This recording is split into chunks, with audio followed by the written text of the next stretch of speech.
இருக்குன்னு. ரொம்ப நன்றி.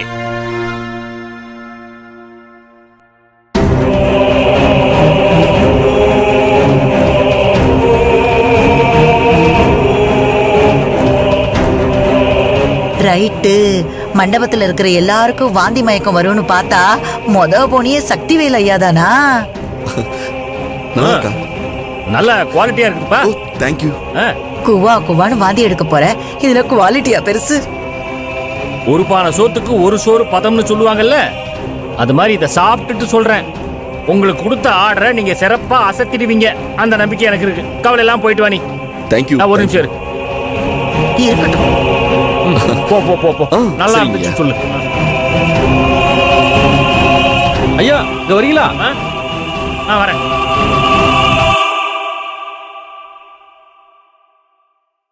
பேசலாம் தான் போனேன், ஆனா பேச முடியல. ஆதிர. அப்பா ஒரு நிமிஷம் நில்லுமா.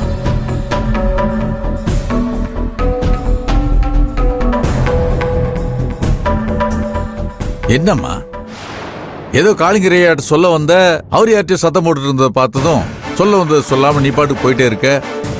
எல்லாத்தையும் நான் கவனிச்சுட்டு தான் இருக்கேன். என்ன விஷயம் அவர்கிட்ட சொல்ல வந்த? இல்ல சார், அது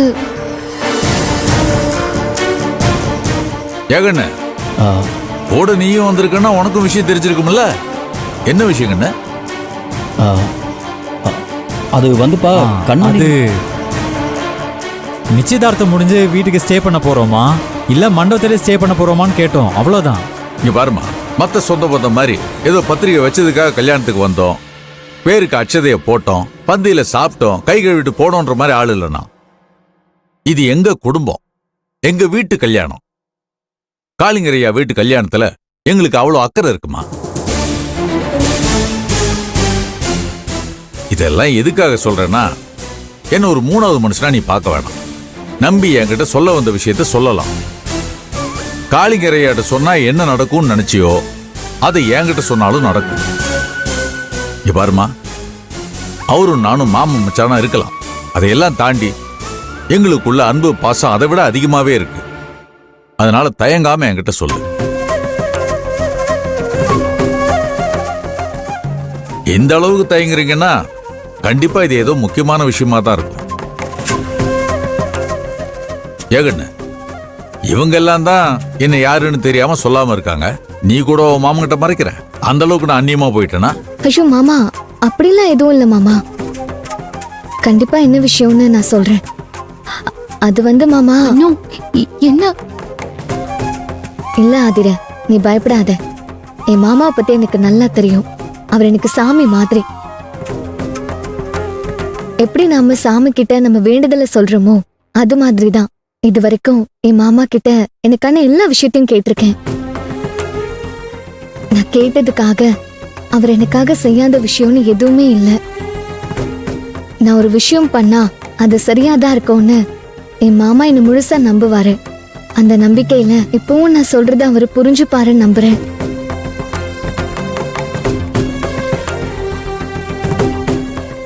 மாமா, இப்போ ஒரு உண்மையை சொல்ல போறேன்.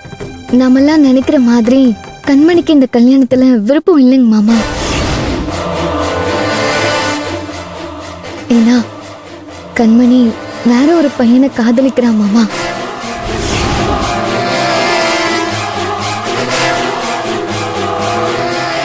என்ன கண்ணு சொல்ற? நீ சொல்றது உண்மையா? ஆமாப்பா, கண்மணிக்கு இந்த விஷயத்த சக்திவேல் மாமா கிட்ட சொல்றதுக்கு தைரியம் இல்லை. அதனால தான் நாங்கள் 4 பேரும் அவர்கிட்ட பேசலான்னு போனோம். என்ன கண்ணு இதெல்லாம்? என்னால் நம்பவே முடியலையே. அந்த பொண்ணு வேற ஒரு பையனை காதலிக்குதா?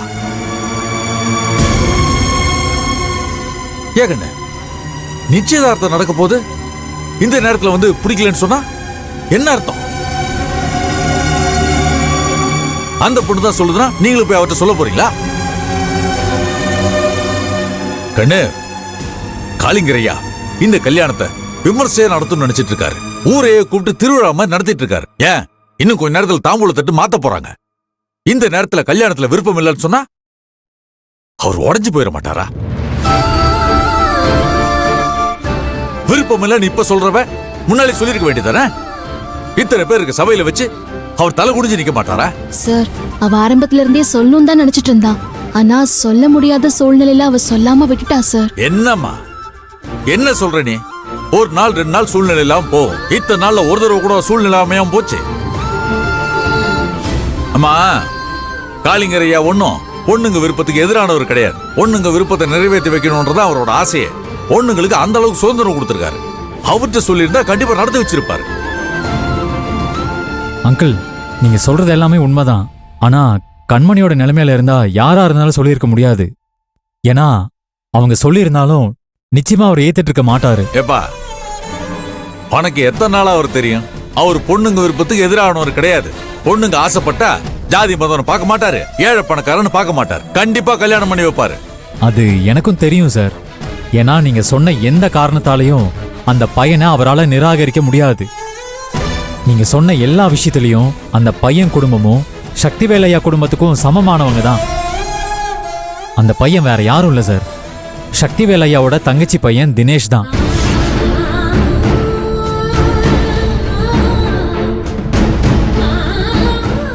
என்னப்பா சொல்ற?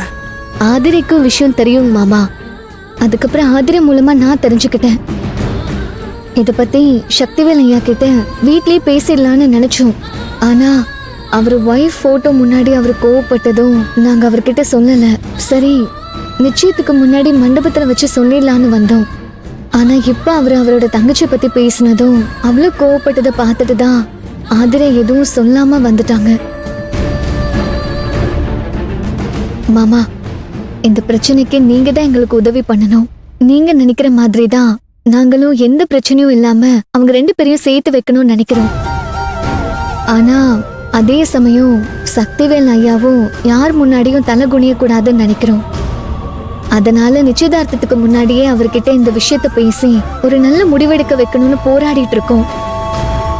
ஆனா அவர்கிட்ட எப்படி சொல்றதுன்னு தான் தெரியல மாமா. நீங்க சொன்னா அவர் கேட்பாருன்னு தான் நானும் நம்புறேன். எப்படியாவது பேசி நீங்க தான் அவரை சம்மதிக்க வைக்கணும்.